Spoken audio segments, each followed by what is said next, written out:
here we are. I'm Tom Osman, and this is Whatever Comes Next, the podcast where I explore the world of underground and independent music making. And on today's episode, I am talking with Marie of Hypomanic Daydream, which I say of Hypomanic Daydream. In fact, Marie is Hypomanic Daydream. It is a one-person project, and I originally thought that Hypomanic Daydream was a band, but I've been fooled before. So here we are. And her latest release, The Yearning, is just out today on Fiadh Productions.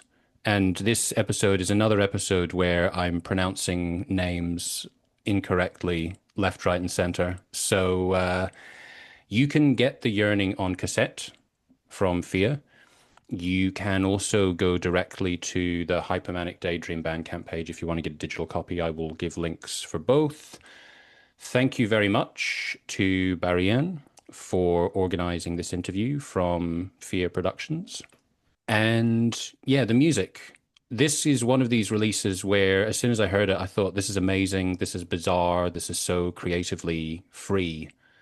Very sort of difficult to pigeonhole sort of metal music with. I mean, some of the inspirations that I sort of was aware of or I recognized were things like Demilich, a name that I've apparently been pronouncing incorrectly for about 20 years, King Crimson, maybe a little bit of Celtic Frost, and Voivod, amongst other things. So if you're familiar with these different bands, that should give you some idea of the kind of broad parameters that are being explored in this music. Really, really cool stuff.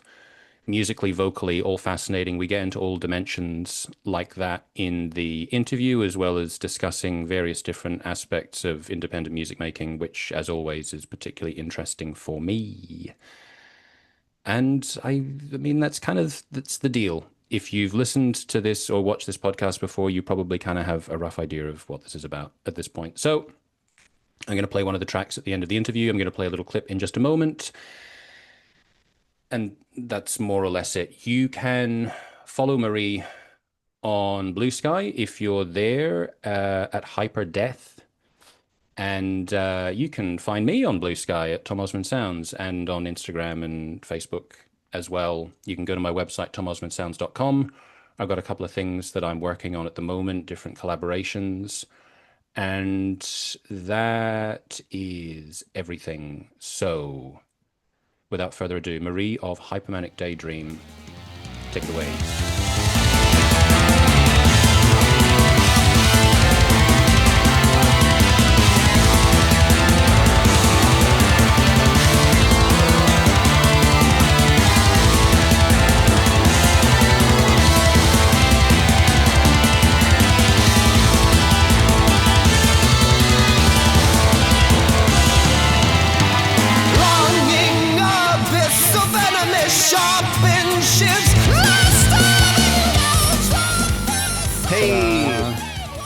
And I'm recording. Hello. Hello. And I'm you've got an atheist t-shirt on. I do. I saw them, I think, a year ago with Suffocation. Really good. Oh, nice. With Suffocation. Cool. Yeah. So, hello. It is very hot here. You're in Chicago? Yes. Just outside of Chicago. Okay. Yeah. I always say this to people when I'm talking to folk in the US. My American geography is terrible. So what does just outside of Chicago mean? Just like 40-minute drive outside the city and kind of like northwest. Chicago, it's like sprawls pretty hard. So it's still kind of in the Chicago metro. Yeah. But yeah, it's by the Great Lakes and is currently very much in the middle of summer. Yeah, I was actually just interviewing, I don't know if you're familiar with the band Bunwell, led by Eugene S. Robinson. Does that mean anything to you? I don't think so. I don't think I've heard of them. He was telling me that there's either a heat wave there at the moment or just coming. So I guess if it's hot, it's about to get hotter. Yeah. Ugh. Anyways. So how kind of local is this compared to where you were originally from? Where I'm at now? Yeah. Or yeah. That was a very convoluted way of asking you if you're originally from Chicago. Yeah. I'm originally from Southern California. Ended up moving out here about 6 years ago. just because housing in California is very expensive. Yeah, I can believe that. And now I'm doing a little bit of like mental sleuthing because you've got another band or you've got a couple of bands, Yes. Putrescine, which I I think wasn't formed in California. So that's the California connection. Yes. Putrescine, that was all in California, actually happened right before I moved. So we all like got together, recorded that first EP, and then I moved out and we weren't sure if anything was going to come of it, and it kind of got a little traction. And then yeah, Mesa was like a duo project between me and one of my friends in California. So are both those projects not active anymore? Mesa's still active. It's just, I procrastinate on it and then I'm a perfectionist with it. So it's like it takes years for me to get anything out with that project. Yeah. And well, I guess like, and the first thing that I should say is that I think the Yearning's awesome. Like, I love it. I think it's Oh, great. thank And you. I don't know if you know, but like I write for a few different publications, and I write for this website called Ghost Cult Magazine, and I actually do the I'm one of the editors there. So I basically assign reviews to different people. And so a whole Hmm. bunch of different promos come into the shared inbox. And I was looking through various stuff that had come in from Fiadh. And I was looking through, and I got to this one, to the Yearning. I was like, oh, this is amazing. Like, I have to get someone to cover this. And I just thought, this is obviously a band. Like, I had no idea that this was just you. Yeah, it's just me. So, from that point of view, like, I think I saw that you started making this at the start of 2024. What was the process like? How laborious was it to make this album? Well, like I said with Mesa, I'm very much like detail-oriented kind of perfectionist with my compositions and stuff. And so yeah, it was a process of about every day, about every other day of sitting down and writing stuff.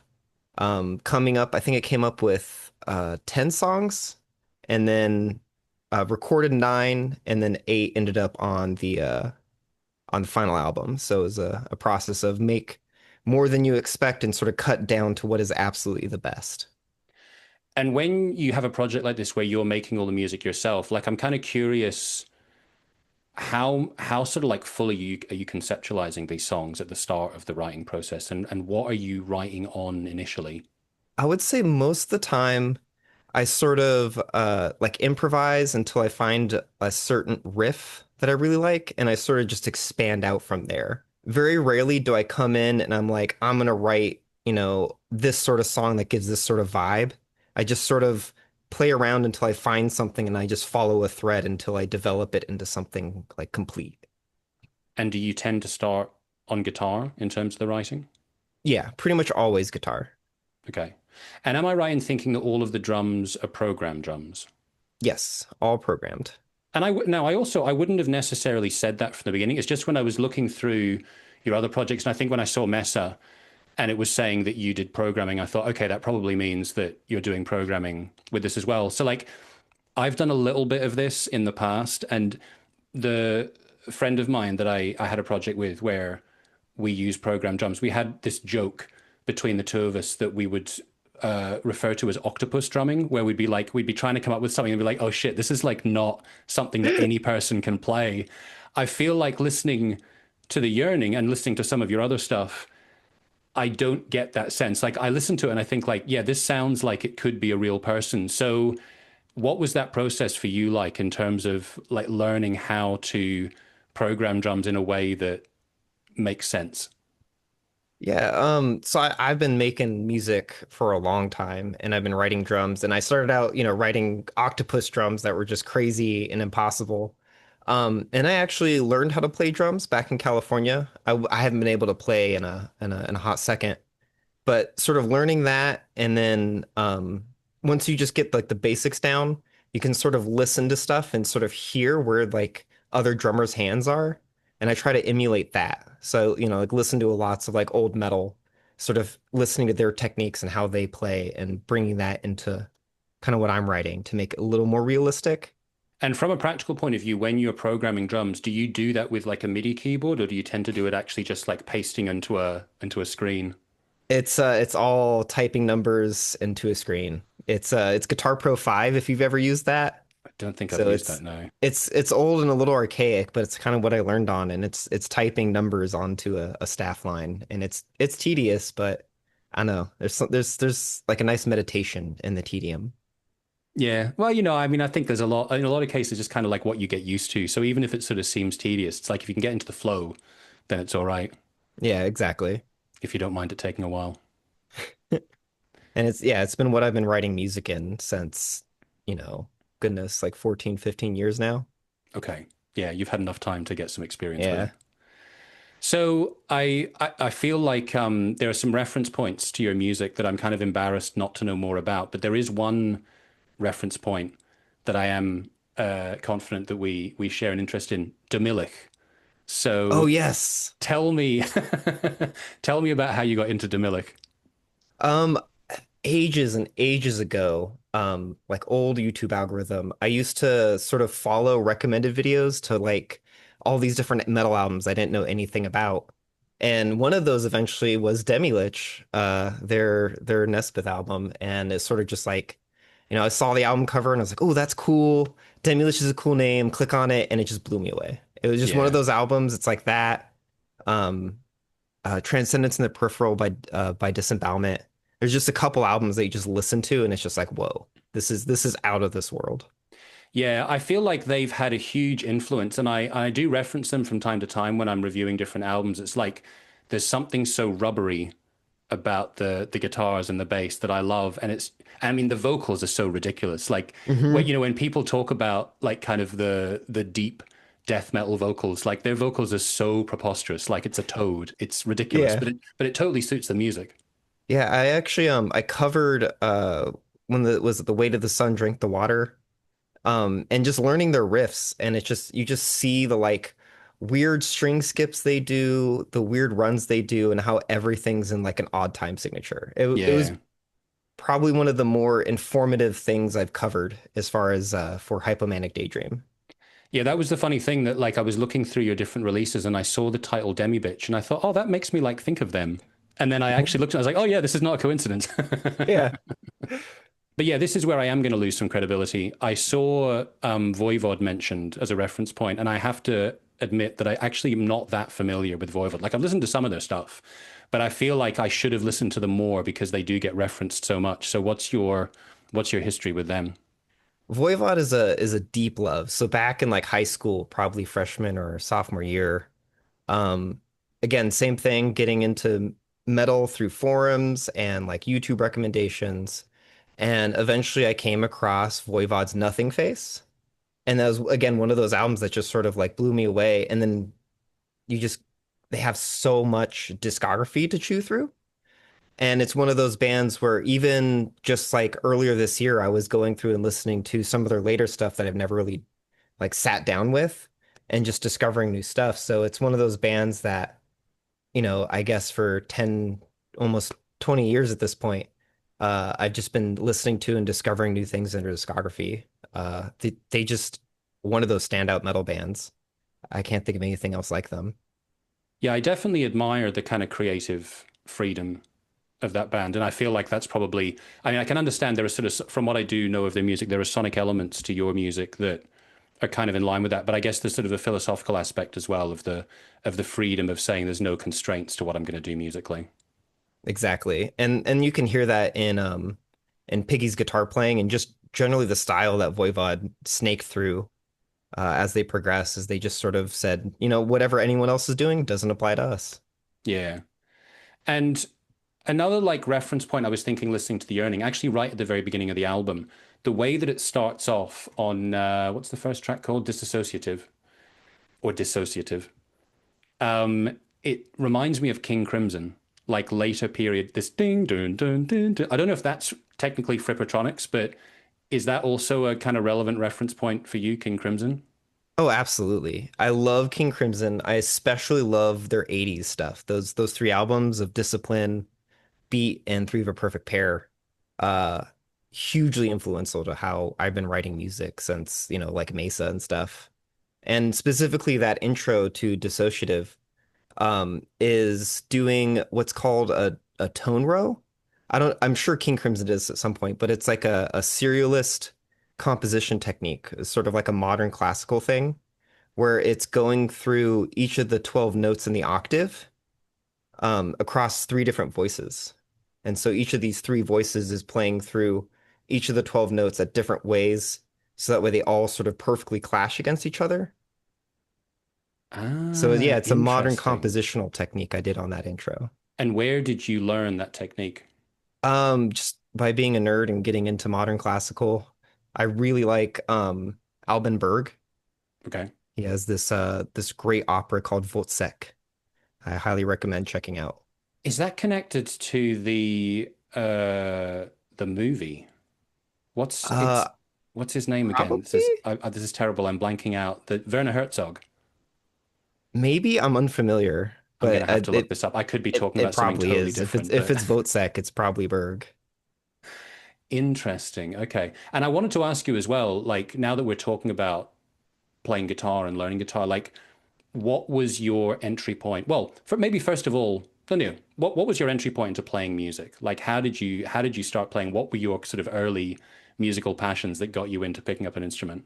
So I've got a really funny entry point into music, and it's Guitar Hero.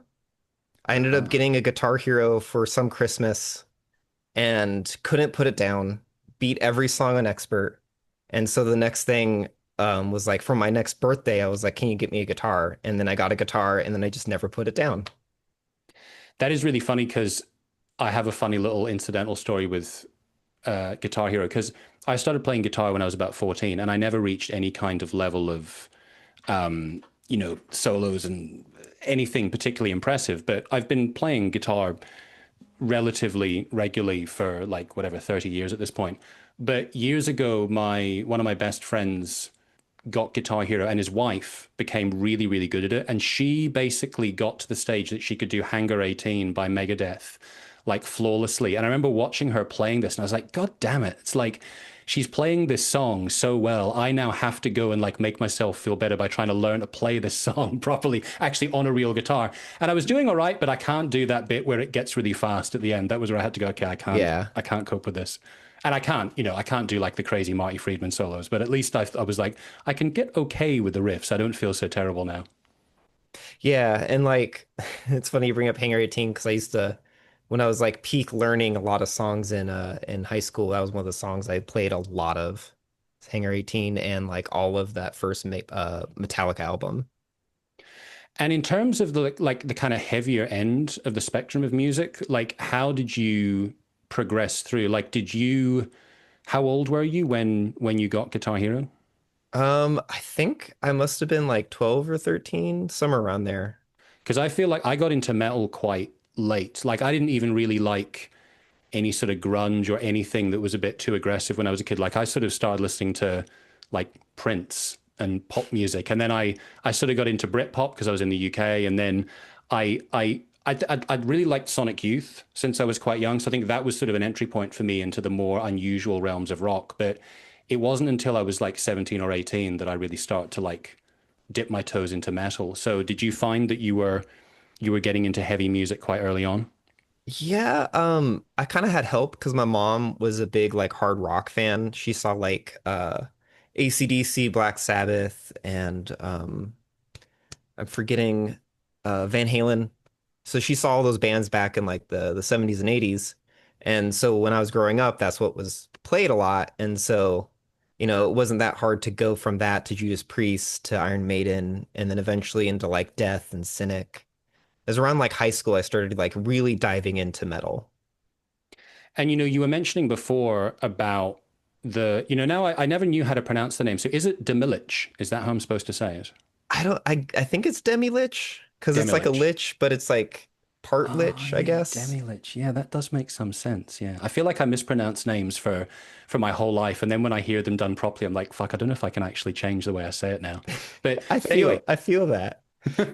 so you were talking about learning to play their music, and I'm wondering like what was the process like and how confident do you feel? Like if you listen to something quite technical, how adept do you feel at being able to just figure out by ear what they're playing?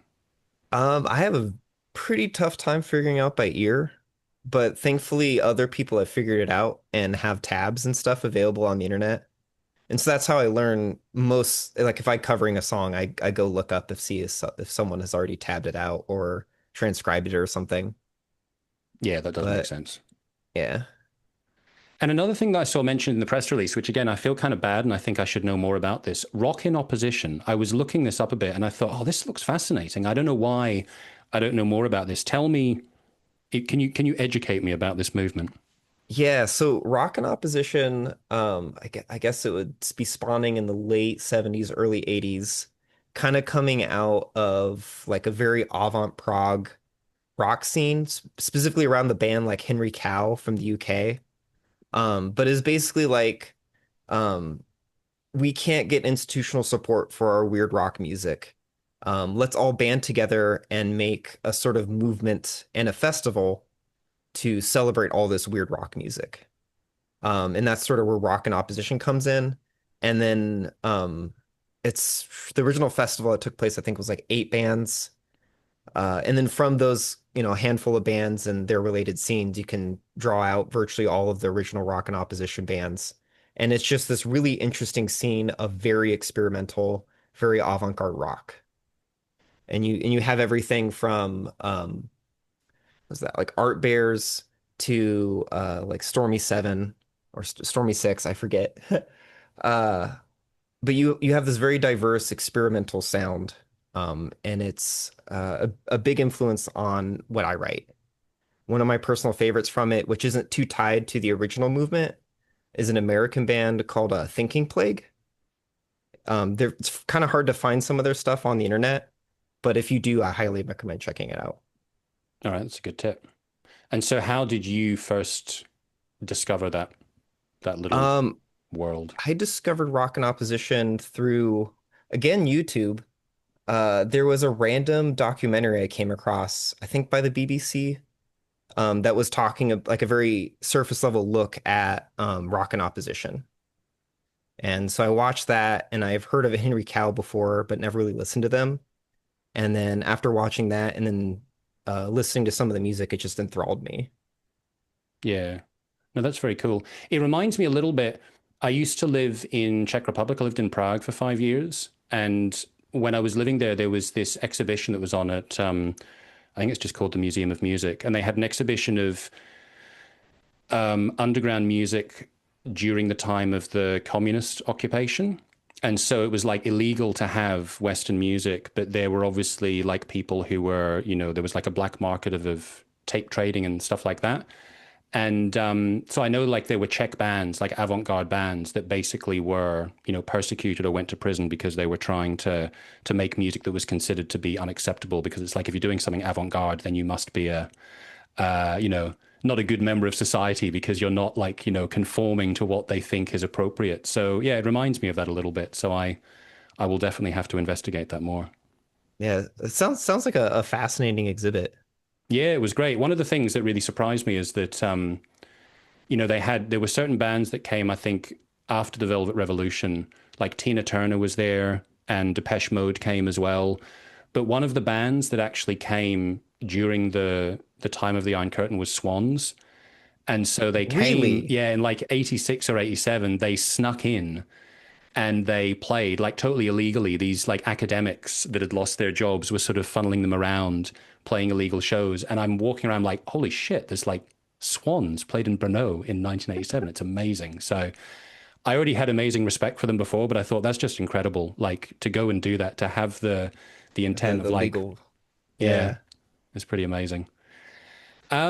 Going back to your music, so going back to Hypomanic Daydream, going back to the album, one of the things that I wanted to mention, I'm really impressed with your singing because I feel like this is a thing for me as someone trying to create that I still haven't reached the stage where I feel like I can express myself vocally. Like some time ago, I had some singing lessons and I learned some technique. But the last thing that I ever want to be is like a kind of a karaoke person who's like, oh, I can like, I can hit some notes quite well. And so I can replicate songs. I want to be able to sing with passion. And I feel listening to the Yearning and listening to some of the other work, it's like, it's so wild. And again, going back to like the sort of creative freedom of the music, it feels so free. So I'm kind of curious, did you have a sort of a eureka moment where you were like trying to figure out how you were going to express yourself vocally and you managed to break through something? Or like, how did you get to this stage? Kinda. It was like a lot of small steps of just, I want to take a risk on doing this weird vocal technique. I think in Mesa, it was the first time I started really trying to record like clean singing, and it wasn't very confident. And then there just sort of came a point where, shoot, I don't know where, but it was like I saw something about just going for it. Like if you're making art or doing anything, you should just go for it.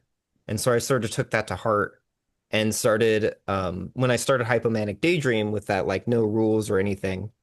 I was took the opportunity to just start going for it vocally.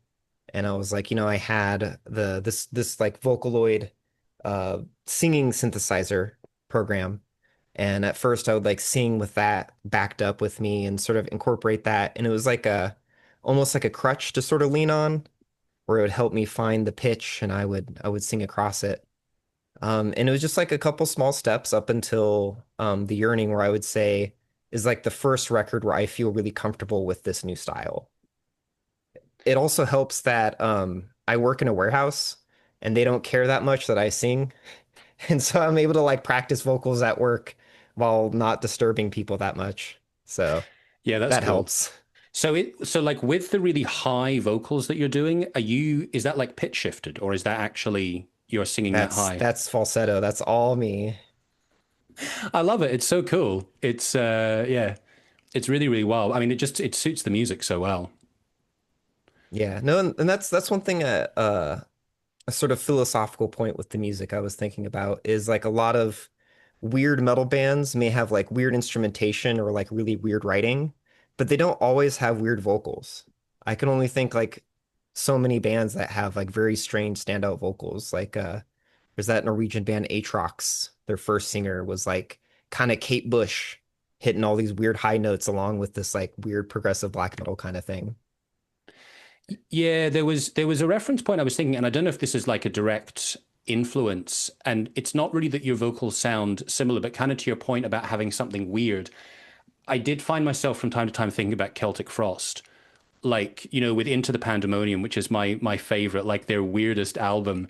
Like Tom Warrior has got such a, I mean, it's kind of like in some ways it's like terrible technique, but it just He just but it's goes but it is for so it. cool. Well, he does go for it. I guess that's true. Yeah, no, I love Into the Pandemonium. It's probably my favorite Celtic Frost album.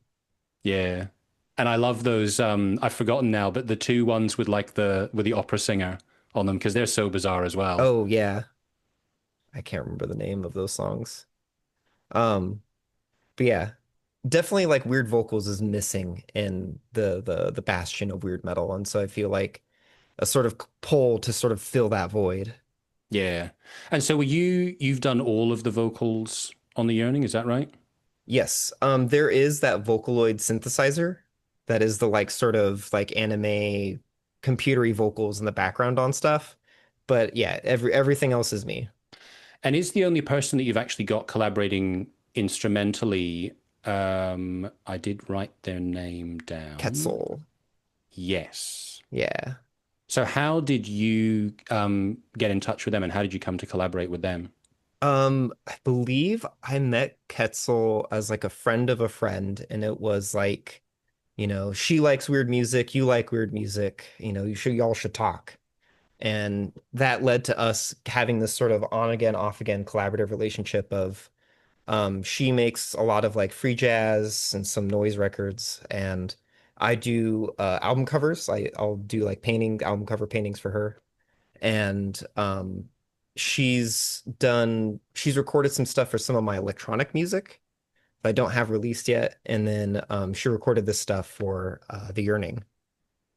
And so it's nice to have just someone on the same wavelength willing to work with one another.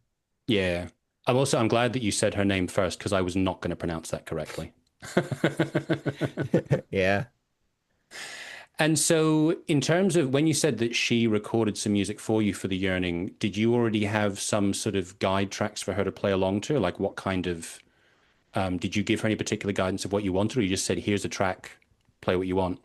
It was pretty close to here's the track, play what you want. Just a little bit direction of like, carry it out for another like 5 seconds on this part at the very end.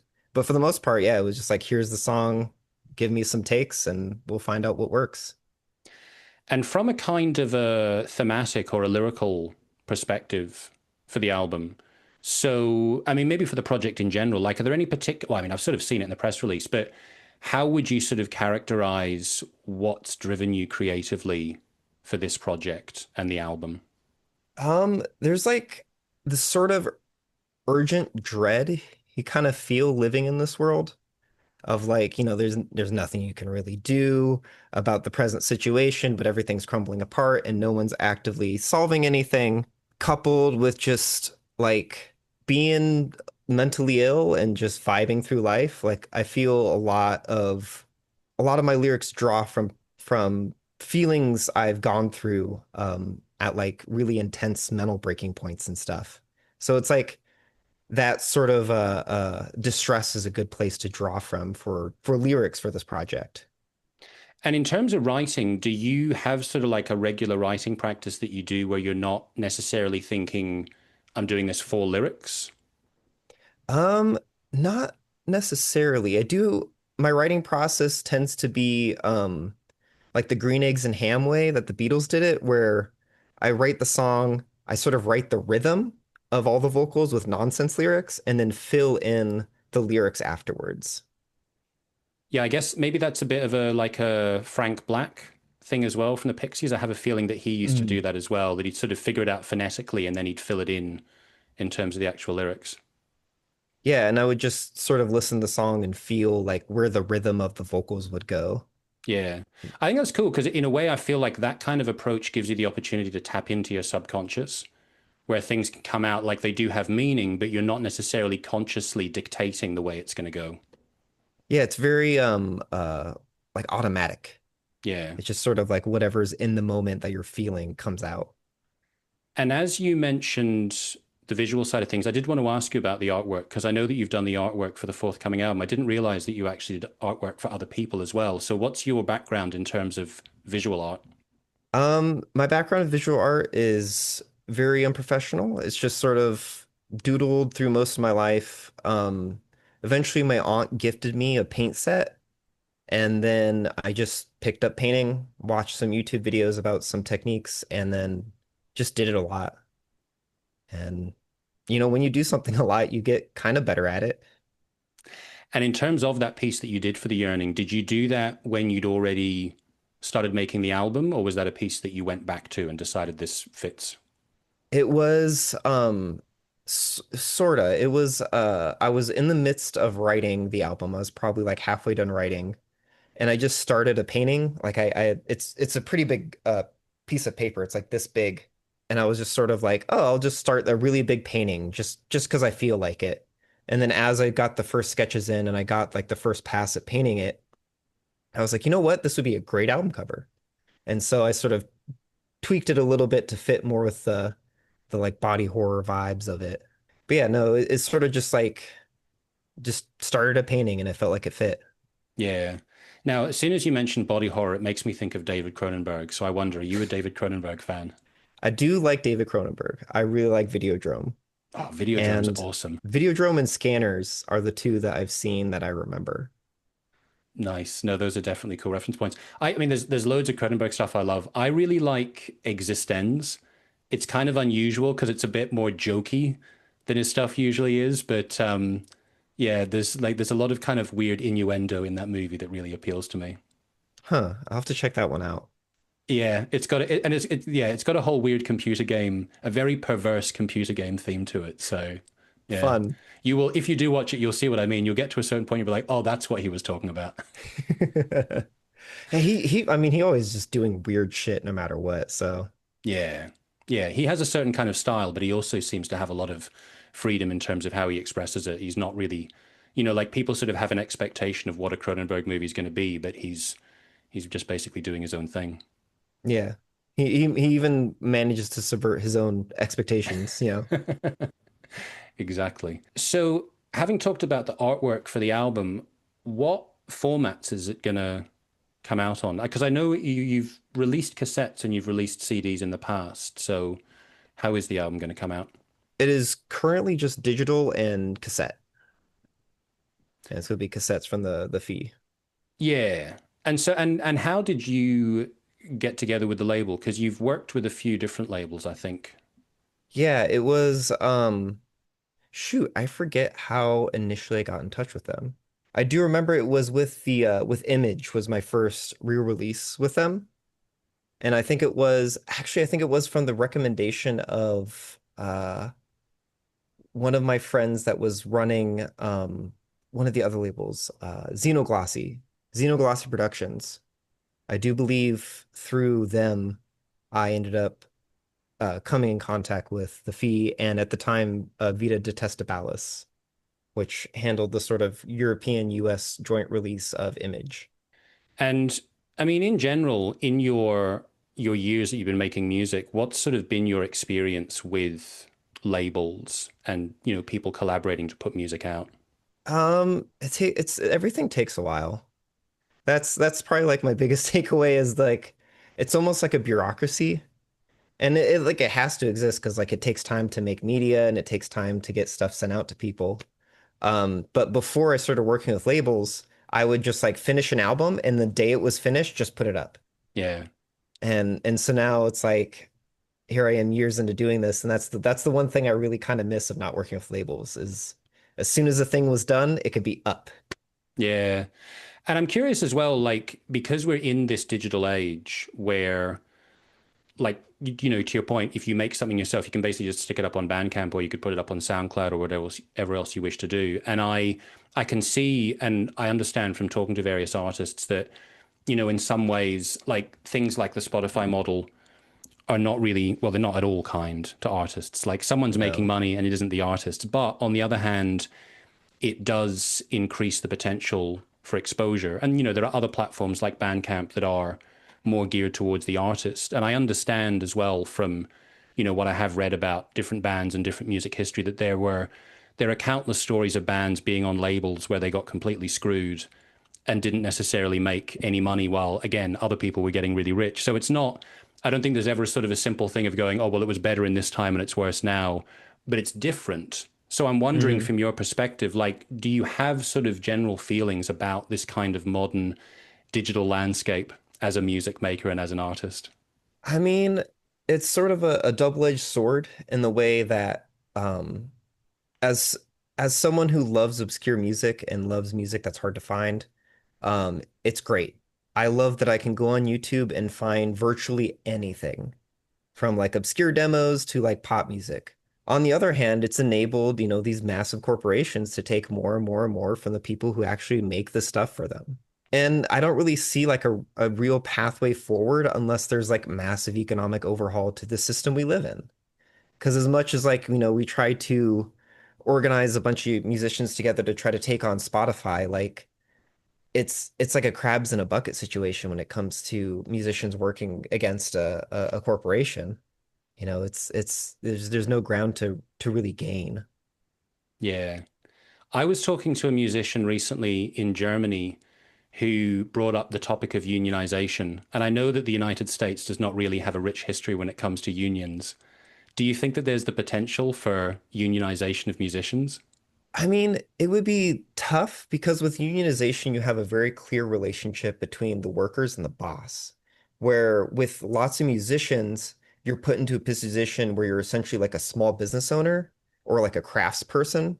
And so it'd be more like a guild where you would have to like regionally and locally organize with people to sort of set rates. And that becomes a much harder task to organize across the globe because that's what you would need to organize this across.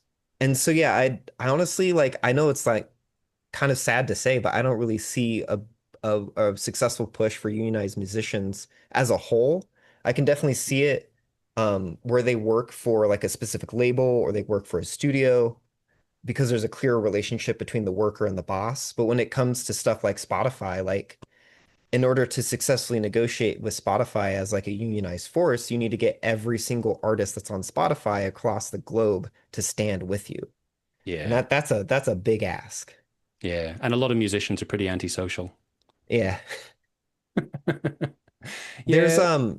to talk on this a little bit more. There was a wave of the Green Brothers on YouTube were trying to start something like this where it was like a guild of YouTubers and they would try to like organize against Google for better rights and that campaign ended up failing.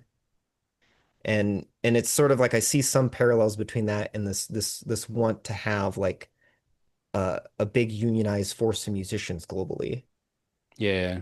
I mean, on that topic of like, the potential of better conditions for musicians, is there anything or any kind of movement that you're either a part of or would like to be a part of that you think does have potential to make improvements? Um, I'm unsure. I like what was the I think it's the group called like United Working Musicians or something.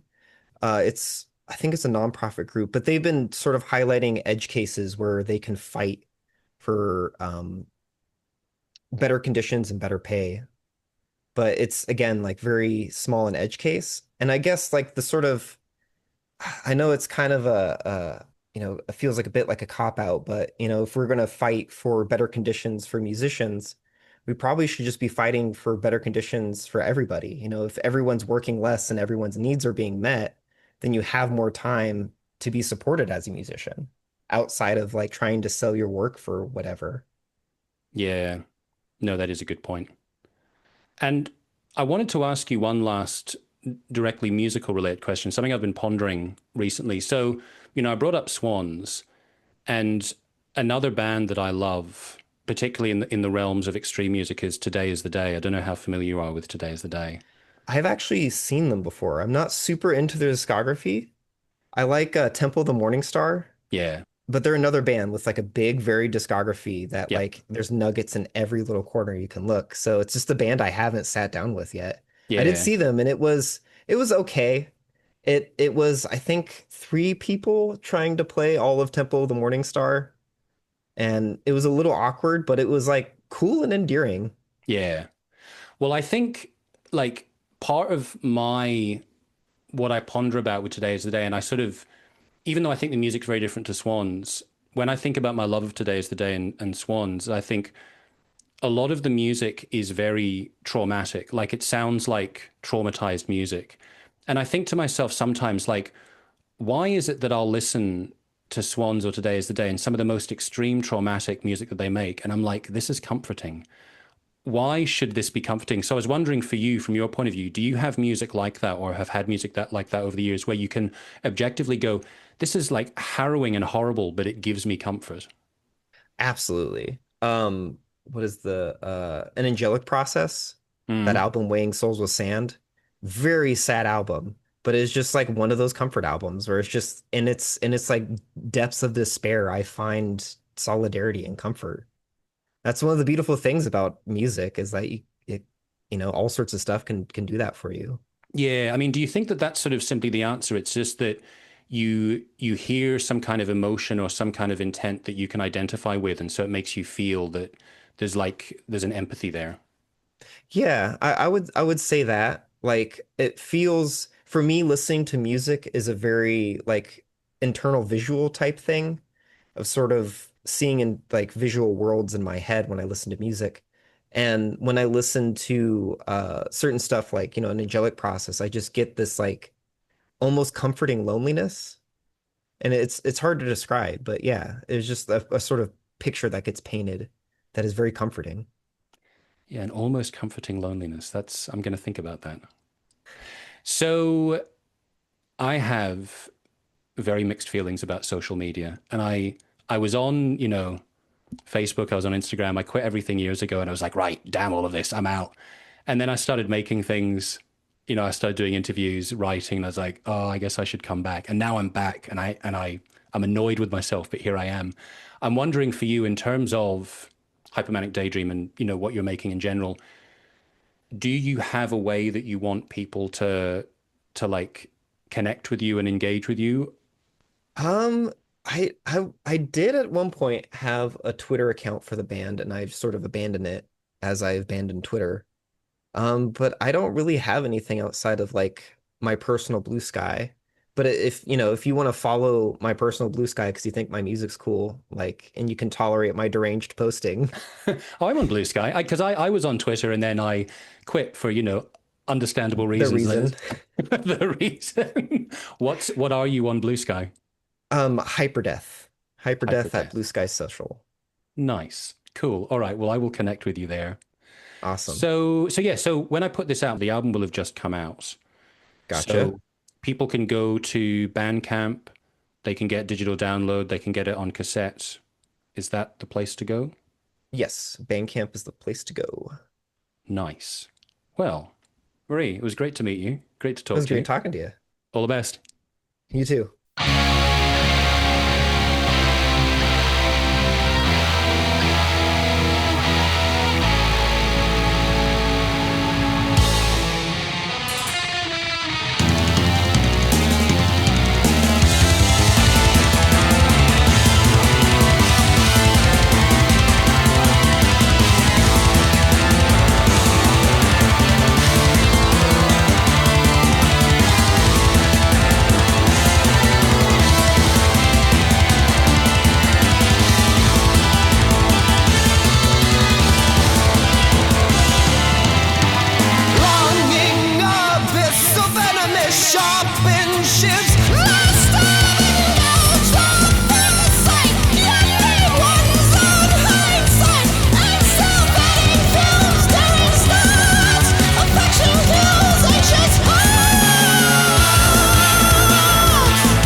state.